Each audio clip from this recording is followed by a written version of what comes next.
Together we decided on several things. We should not go in with chips on our shoulders, and we should try to be neither critical nor favorable. We would try to do honest reporting, to set down what we saw and heard without editorial comment, without drawing conclusions about things we didn't know sufficiently, and without becoming angry at the delays of bureaucracy. We knew there would be many things we couldn't understand, many things we wouldn't like, many things that would make us uncomfortable. This is always true of a foreign country. But we determined that if there should be criticism, it would be criticism of the thing after seeing it, not before. In due time, our application for visas went to Moscow, and within a reasonable time, mine came through. I went over to the Russian consulate in New York, and the consul general said, "We agree that this is a good thing to do. But why do you have to take a cameraman? We have lots of cameramen in the Soviet Union." And I replied, "But you have no Capas. If the thing is to be done at all, it must be done as a whole, as a collaboration." There was some reluctance about letting a cameraman into the Soviet Union, and none about letting me in, and this seemed strange to us. For censorship can control film, but it cannot control the mind of an observer. Here we must explain something that we found to be true during our whole trip. The camera is one of the most frightening of modern weapons, particularly to people who have been in warfare, who have been bombed and shelled. For at the back of a bombing run is invariably a photograph. In back of ruined towns and cities and factories, there is aerial mapping or spy mapping, usually with a camera.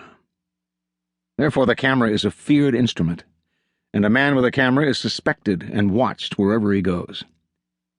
And if you don't believe this, try to take your Brownie No. 4 anywhere near Oak Ridge, or the Panama Canal, or near any one of 100 of our experimental areas.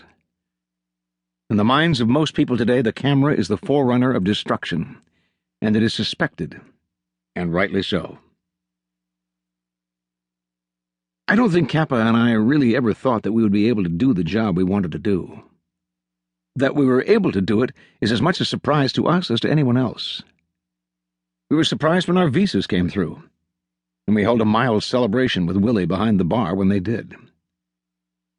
At that point, I had an accident and broke my leg and was laid up for 2 months.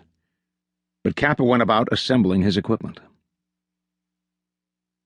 There had been no camera coverage of the Soviet Union by an American for many years, so Capa provided the very best of photographic equipment and duplicated all of it in case some of it might be lost. He took the Contex and Rolleiflex that he had used during the war, of course, but he took extras also. He took so many extras and so much film and so many lights that his overweight charge on the overseas airline was something like $300. The moment it became known that we were going to the Soviet Union, we were bombarded with advice, with admonitions, and with warnings. It must be said, mostly from people who had never been there. An elderly woman told us in accents of dread, "Why, you'll disappear. You'll disappear as soon as you cross the border." And we replied, in the interest of accurate reporting, "Do you know anyone who has disappeared?" "No," she said. "I don't personally know anyone, but plenty of people have disappeared." And we said, "That might very well be true. We don't know, but can you give us the name of anyone who has disappeared? Do you know anyone who knows anyone who has disappeared?" And she replied, "Thousands have disappeared." And a man with knowing eyebrows and a quizzical look, the same man, in fact, who 2 years before had given the total battle plans for the invasion of Normandy in the Stork Club, said to us, "Well, you must stand in pretty good with the Kremlin, or they wouldn't let you in. They must have bought you." We said, "No, not as far as we know they haven't bought us. We just would like to do a job of reporting." He raised his eyes and squinted at us. And he believes what he believes. And the man who knew Eisenhower's mind 2 years ago knows Stalin's mind now. An elderly gentleman nodded his head at us and said, "They'll torture you. That's what they'll do. They'll just take you into a black prison and they'll torture you. They'll twist your arms and they'll starve you until you're ready to say anything they want you to say." We asked, "Why? What for?"